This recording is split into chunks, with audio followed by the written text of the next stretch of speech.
Yep. Just, Cool. can I just jump in here? I mean, maybe I'm out of order here. Julius, could we just very quickly analyze the current situation as far as your method is concerned? Yeah, sure. Yep. We can take a look at it if you want to.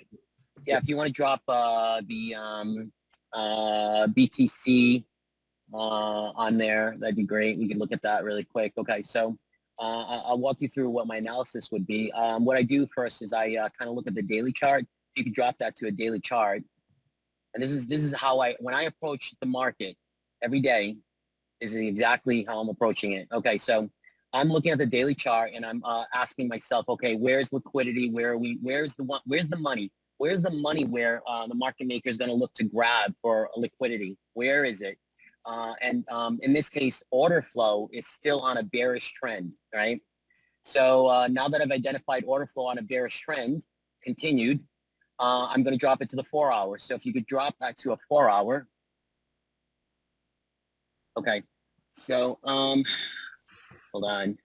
I've got such a limited view with my phone, but it's cool. We're going to make this work.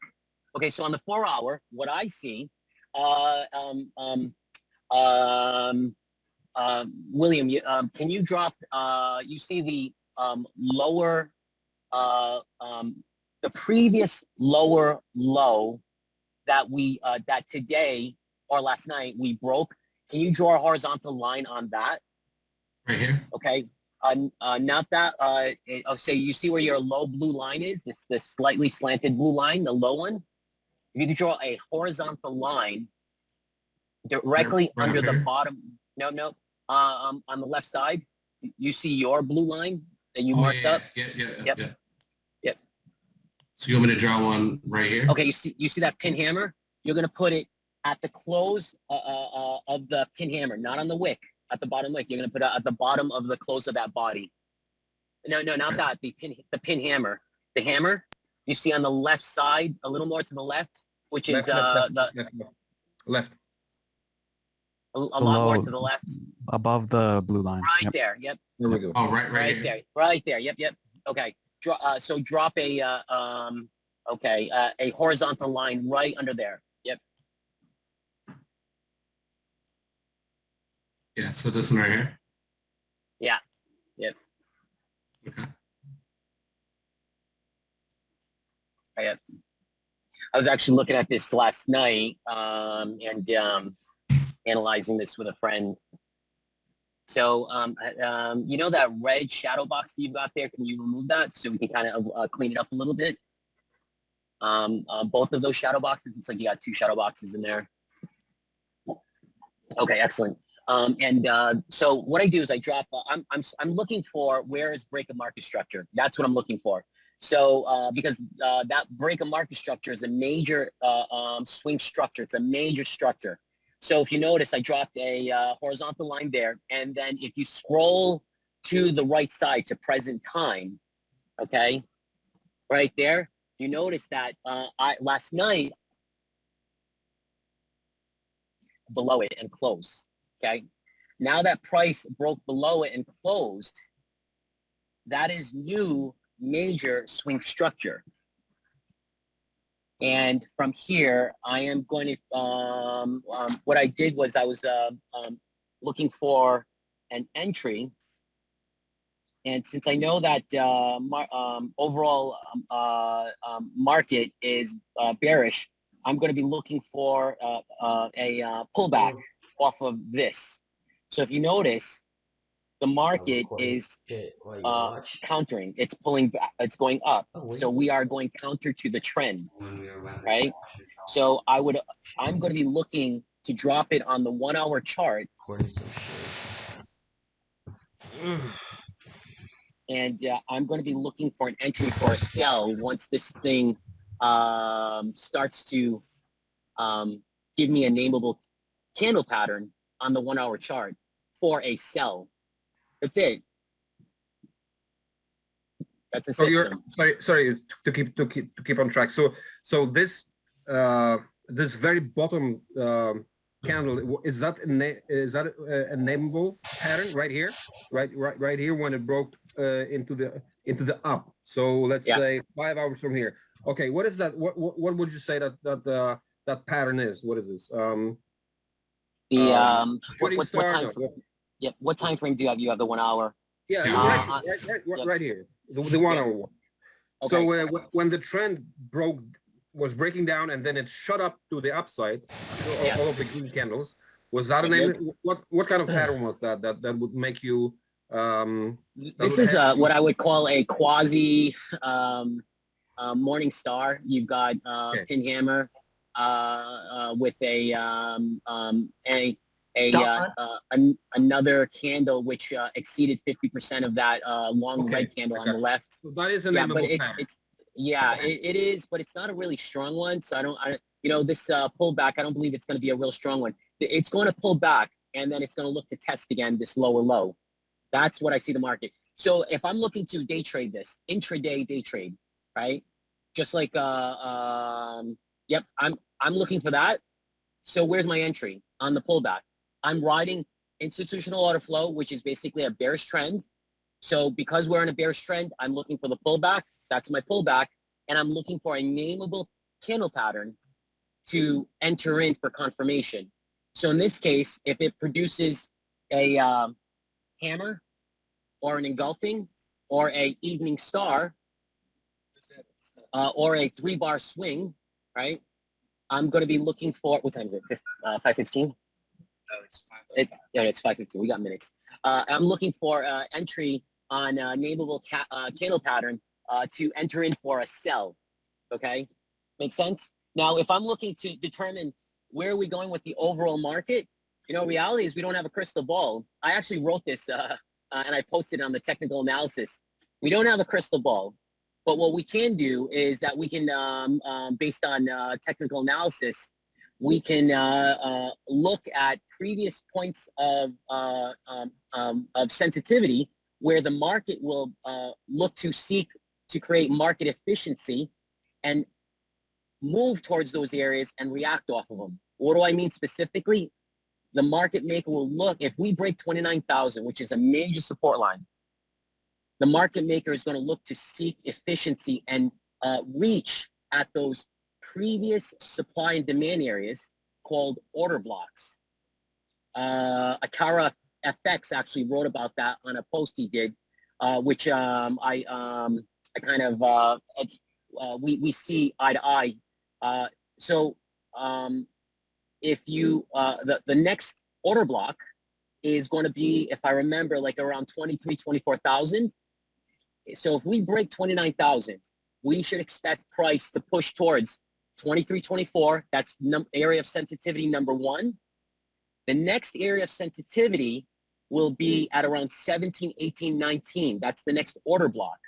Area of previous psychological support and resistance that the market maker will seek to create efficiency and go into that area and react off of it, okay? It's very, very deep, but it's a reality of creating market efficiency. And with the introduction of whales and institutions, the market maker now has much more efficient market. So you're going to see a lot more of efficiency playing out. What do I mean by efficiency? Efficiency in the United States, the real estate market is very, very efficient. For every buyer, there's a seller. Why? Because we're very, very well organized. We've got real estate agents. We have apps online, very efficient, well-organized efficiency. The market maker, same thing. He has an efficient market. For every buyer, he has a seller. If you go to South America, Colombia, overseas in the Philippines, there is no realtor. There is no app. It's an inefficient market.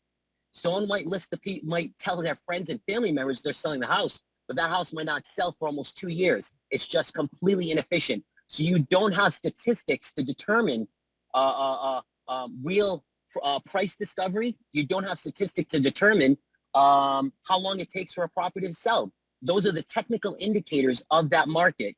We have technical indicators to determine price efficiency, order blocks, previous areas of psychological support and resistance. This is the reason why it's important to wrap your head around the idea that the market seeks price efficiency, and it's going to look to seek those areas of sensitivity and react off of them. That's how I determined that if we break the 29,000, it is a very important support line, and the market maker is going to look to grab at those lower areas of sensitivity because order blocks make bull runs, and at the same time, order blocks make bear runs. What do I mean by that? If you look at the accumulation period of that supply and demand, support and resistance, order block from previous timeline, and I think it was like in December where it hit 17,000 around there, price pushed up very quickly off of that order block, pushed up quickly. Order blocks create bull runs, and that push up pushed us above 20,000. So that is a significant area of interest. Does that make sense, guys?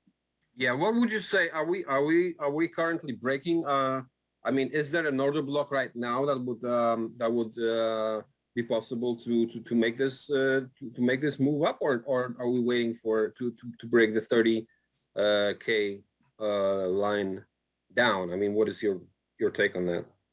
You mean What is the critical resistance right now to make or break? I mean, is the 30,000 line a psychological line that is strong enough to make BTC go back into a bull market, or not, in your opinion? Okay, so I'll walk you through. I explained this I don't know if they caught that in the recording, but I'll kind of explain it, see if you guys can catch on to this. If you go to the daily chart on BTC, William. Okay. And, I'm going to try to be as brief as I can. I actually have an appointment at 5:15 for a cervical chiropractor. I just go here for maintenance. I don't know if you guys ever did that. Upper cervical, the neck chiropractor. Oh, yeah. I've herniated discs. I'm very familiar. Yeah, that's good stuff. Anyways, so if you could squeeze the chart so we could see all the way from present time as well as February. So if you could squeeze it and kind of adjust that accordingly. Yeah. Like that, or a little bit more of the left side. Oh, okay. Sorry, I had my Zoom on. Okay, there we go. Yep. I was like, I got the whole thing. Yeah. Okay. So highlight that February. I believe it's February 8th. See that long green candle, the daily right there. Yep. That long green candle. Draw a rectangle from that green candle all the way across to present time, all the way from top and bottom of the candle. Okay, and all the way across. Now reduce that top line underneath there's a hammer that goes, it touches into it. So if you could kind of, hold on 1 second. Let me just. Yep, erase that other, there you go. So grab the top of the rectangle on the left side. Yep. And then slowly push it down. You see where your letter C is? Push it down below that hammer. Keep going, right there. Boom. Okay. Right. You see that you see that green daily bullish candle, that green one? Okay. Okay, let me see something. Okay. That is what's called a price imbalance. What I mean by price imbalance is that was it closed all bullish, with no sells for the daily candle, for that daily candle. Price pushed so hard that it created a price imbalance. Now, it'd be a challenge for me to explain what a price imbalance looks like, but for the most part, understand that green candle was all buys. Where's the market efficiency in there? It's not. It's imbalance. So we pushed up to the high side, bullish for March, April, May, and then you notice May going. The market dropped on the during May 19th. kept going up, up, up, up, peak formation high, dropped down, broke structure. Yep. Then it gave us accumulation a little bit, kind of testing the waters. The Wales institutions started to drop it. Then take a look, boom, right there. If you notice, stop right there. What happened was that imbalance got filled. The market seeks efficiency, and it became efficient, and it filled that previous price imbalance. What happened was price dropped all the way to 29,000 on May 19th, and the following day, that green candle pushed into that imbalance. Since it pushed into that imbalance and did not close above that imbalance, that is a major wall. That entire rectangle area is not a line of resistance. It is literally a wall of resistance. That wall of resistance is significant because price ranged below it. That basically means we have a weak bullish move and we have a bearish trend with sideways range. What's happening, how I see this now, is that since price failed to break above that resistance line, right? That would have been the make or break point for price to actually have confidence to continue to move to the upside and give us the continued bull run to the 100,000. But it did not. Since it did not break that major wall of resistance and floated underneath the wall of resistance, sideways range. That's the market maker, Wales institutions, basically controlling the market and inducing buyers to enter into the market because he has to build confidence. And as he induces and builds confidence, he's going to take it and pull the rug under everybody and drop it lower, below 29,000. That's my point of view of the markets. I know maybe some of you guys don't want to hear that. Neither do I, because I ignored my technicals back in April when this thing was telling me break of market structure. Hey, Julius, you better pay attention because there's a change in structure here and the bullish is ending. I totally ignored my technicals because in the back of my mind, just like in Penelope Cruz in that movie with Johnny Depp where they were selling cocaine, don't get high on your own supply. I got high on my own supply just like everybody else. So I was thinking 100,000 that I never conceived the idea that this would drop this low. So I never sold. When in reality, the canary in the cave, which is when the coal miners would carry a canary into the cave to tell them whether they're losing oxygen as their first sign of defense against from dying in the cave. The canary in the cave was actually the break of market structure, telling us that there is a confirmation of bullish turning into a bearish trend, and it happened right there. So just to summarize, we broke the major wall of resistance. I mean, we range below the wall of resistance. We have not broken it. Market maker is going to seek to float sideways between that very large range, but the reality is a range that we're floating sideways in. And he's looking to accumulate enough interest contracts, confidence in the market, and in my opinion, he's going to pull the rug. This is my perspective from the market seeking efficiency, because if you look at real currency charts, if you look at real like gold, that manipulation is so evident where you see the efficiency of the markets. You see it. You see it. It'll run up, it'll run down, it'll run up, run down, and it has this nice ebb and flow. And that's the beauty of manipulation.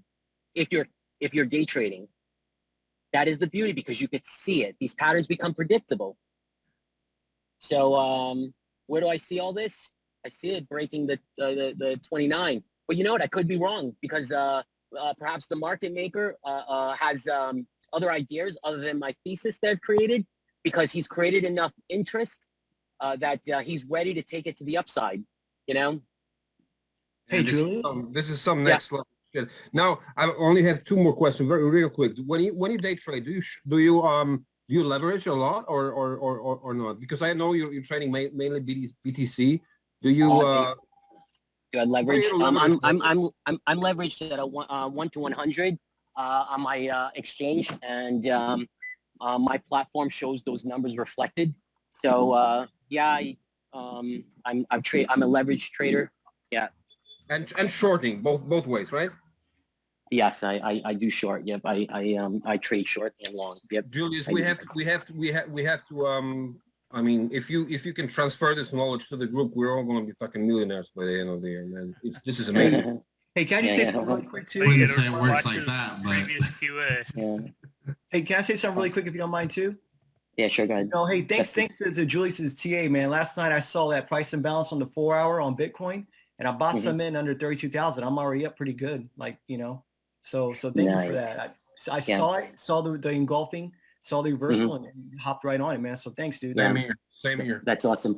stuff. Just FYI, on May 19th, that long wick on that sell, 1-day sell right there, when you're looking at on a daily chart, on the 4-hour chart, when you're looking at long wicks, you see that May 19th, that long bearish wick, wicks like that on a high time frame is not an indication of a stop hunt. That is price imbalance. So the market will seek to create balance and see what it did. It's pushing down into that to fill that imbalance.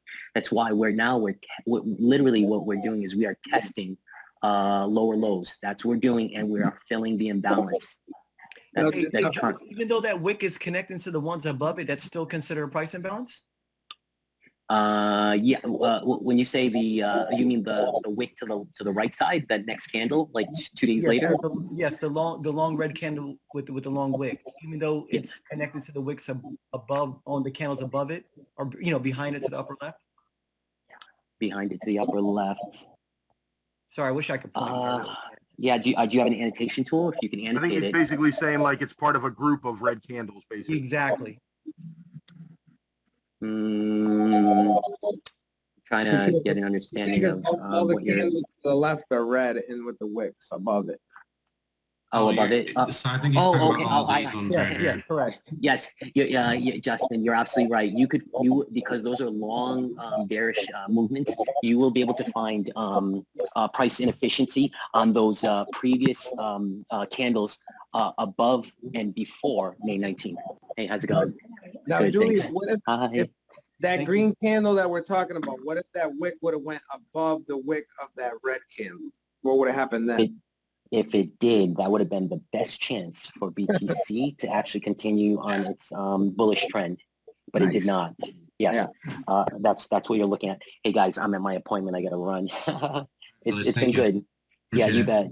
You guys enjoy the day. Yeah, I'll try to jump on again. Okay. All right, you bet. Sounds You good. bet. All right. Yeah. Let's get some more questions in because I know other people have been waiting.